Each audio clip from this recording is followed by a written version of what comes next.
Will we see a St. Louis Blues reunion with Craig Berube continue to look for his coaching staff? We may see one person step in front of the others to take an assistant's job. And a former NHL broadcaster speaks out on who he thinks the problem is in Toronto, and it wasn't the core four. We'll get into this later on this episode, but before we start, I just want to say to the 3,500 of you that are subscribed, thank you so much for helping us hit 3,500 subscribers. I think it was growing as we were starting to record, but we are trying to reach 4,000 before the NHL draft, so if you haven't subscribed yet, make sure to go down, hit that subscribe button. We'll be here all season long giving you updates from all around the NHL. But with that, let's hop straight into the first topic today, which is Mike Yeo to Toronto. So obviously, if you follow the Vancouver Canucks, if you follow any kind of social media for the NHL, you did see that Mike Yeo stepped down as his position of the head coach of the Vancouver Canucks, and he did this to take the opportunity to get closer to home. Now, obviously, Mike Yeo was offered a one-year contract extension, but he decided to explore other opportunities. The departure was on a positive terms, other sources said. The move caught some in the organization by surprise. He was well liked by players and coaches alike. Now, the big thing with Mike Yeo is that he has been an NHL coach. Obviously, you see 4 years with Pittsburgh as an assistant coach. You see 4 to 5 years with the Minnesota Wild as the head coach. 2 years with the St. Louis Blues, taking over when Craig Berube was fired. So he does have coaching experience there as well. 2 years with the Flyers, and you do see that he took over as an assistant coach for the Vancouver Canucks. Now, a lot of people might look at Mike Yeo and say, hey, this guy isn't going to be a great coach anymore. Maybe he's a guy that can help them get out of the first round. But a lot of this was earlier on in his career. We've seen the Vancouver Canucks make the second round this year. They played phenomenal. And the biggest thing with this is that he is connected to Craig Berube, as I said.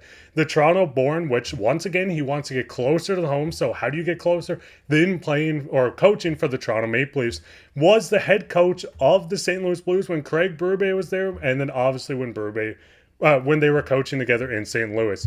Now, the big thing with Mike Yeo is the fact that he was a penalty kill guy for the Canucks. This was a guy that ran a lot of the PK and a tiny bit of the power play, but when you do look at the PK as itself, the Canucks were 6th in the playoffs with an 81% penalty kill percentage. Obviously, teams like Edmonton, Florida, Boston, Nashville, the Rangers were above them, but with the Toronto Maple Leafs being a bottom 4 penalty killing team, bringing in someone that can help with this would be huge for the Leafs as they're looking to just kind of remake and rebuild this team. Obviously, you have the star power on the power play, which still needs some work, but for the penalty killers, a guy like Mike Yeo would be awesome. And Casey, what's your thoughts on bringing him in as an assistant coach? Yeah, this totally makes sense in my mind. I mean, as coaches get older, they want to be close to home. We see it all the time. Coaches go and play for their hometown or go and coach for their hometown team. And it just makes complete sense here for him.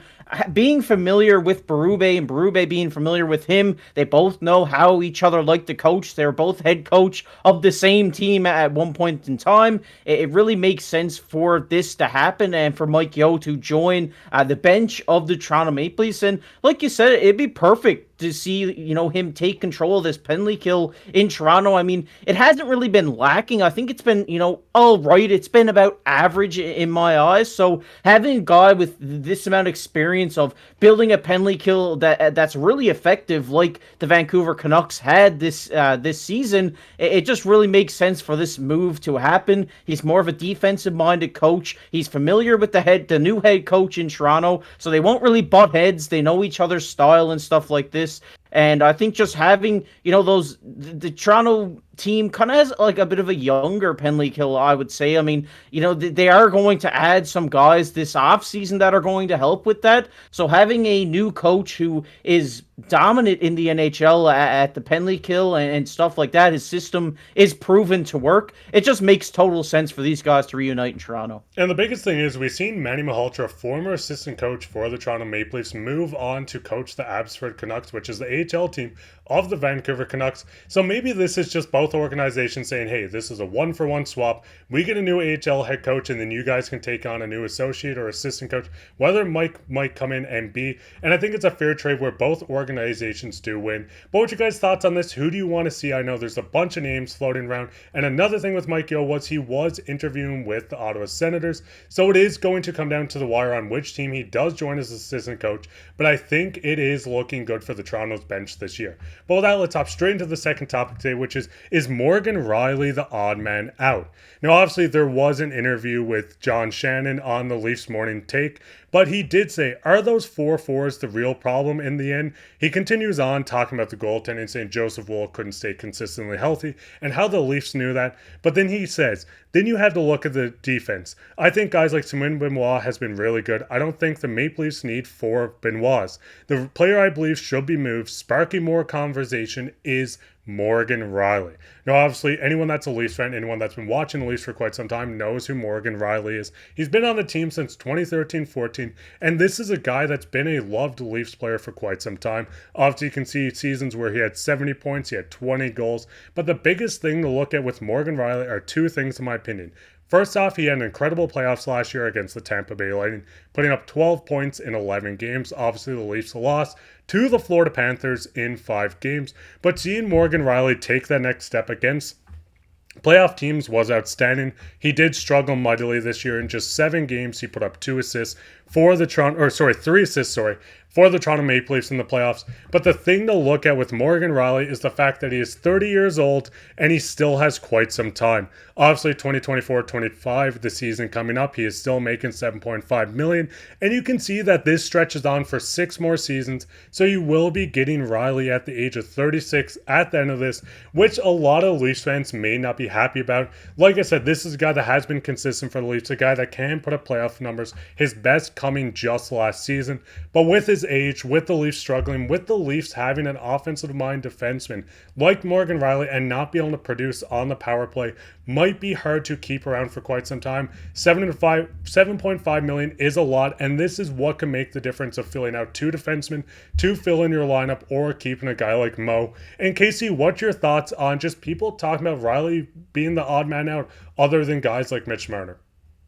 It is a lot of money here, but it seems like the Toronto Maple Leafs are kind of looking for a scapegoat right now. They're trying to make a big move here this offseason to settle the fan base down and say, hey, we are doing something. We're trying to fix this problem. And looking outside the core 4, like you said, the big name there is Morgan Rielly. It makes the most sense that if you're going to move somebody outside the core 4, that Morgan Rielly is the guy.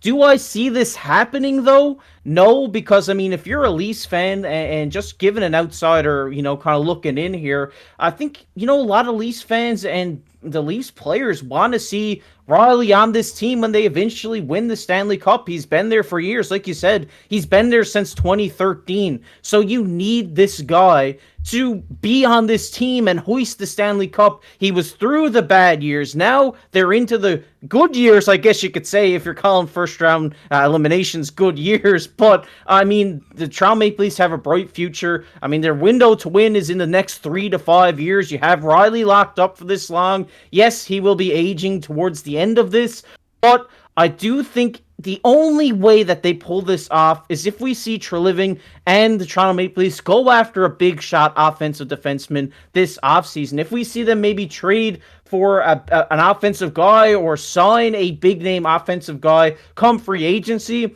this is the only way I could see Morgan Rielly kind of getting pushed out because they're kind of filling his role. But I think what Treliving and the Leafs should do is find this big defensive defenseman, right-handed shot that can pair with Morgan Rielly, wink, wink, Chris Tanev, because I think these guys are the perfect combination. Because Rielly, yes, he's been leaning more two-way because he's had to. He's had to. They need to get somebody that allows him to free up and become that offensive juggernaut that we know he can be on the left side of the blue line for the Toronto Maple Leafs. So to answer your question, I don't really see this happening. I think they are looking to make a big move to kind of settle the fan base and settle the media and say, yeah, we're doing something here. We're trying to win a Stanley Cup. And I don't think it is Morgan Rielly or the core 4 because I just can't see anybody going anywhere at this point. Yeah, because the big thing is we've seen Leafs management go out and try to bring in a guy like John Klingberg, which is kind of looked at as one of the worst moves by Brad Treliving. But Klingberg was the player they needed. Obviously, looking at Rielly's stats last season where he put up 41 points in 65 games, this was playing with a guy named Luke Schenn for the second half of the season, and Luke Schenn in the playoffs, which put him at 12 points in 11 games.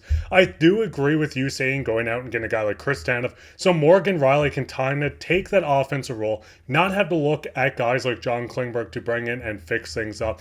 But if you do look at this team as the core 5, core 6, whatever you want to call it, but if you want to look at the core 5 and Morgan Rielly included, I think he is the odd man out. Obviously, Mitch Marner is the scapegoat, and a lot of people are looking at shoving him out. But this is still a young, unestablished winger that has a lot to grow. We've seen him almost in the Selke talks last season into this season. He's a guy that can put up 99 points. I know he hasn't broke 100 yet, but with Morgan Rielly hitting 30, it is getting to the point where they do need to figure out where they're going from here. Maybe this is major changes coming. Who knows? It is going to be quite an interesting offseason, and I think we're just getting this first taste of it for the Toronto Maple Leafs. But what's your guys' thoughts on this? Who do you want to see behind the bench for the Toronto Maple Leafs? And do you want to see Morgan Rielly gone, or is there another core member that you'd rather see moved before him?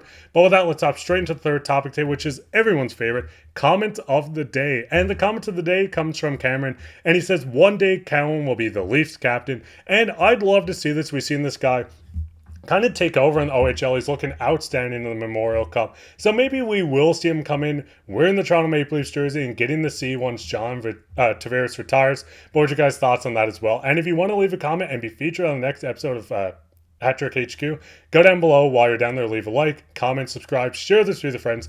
I've been your host, Mark, with my co-host, Casey. Take care.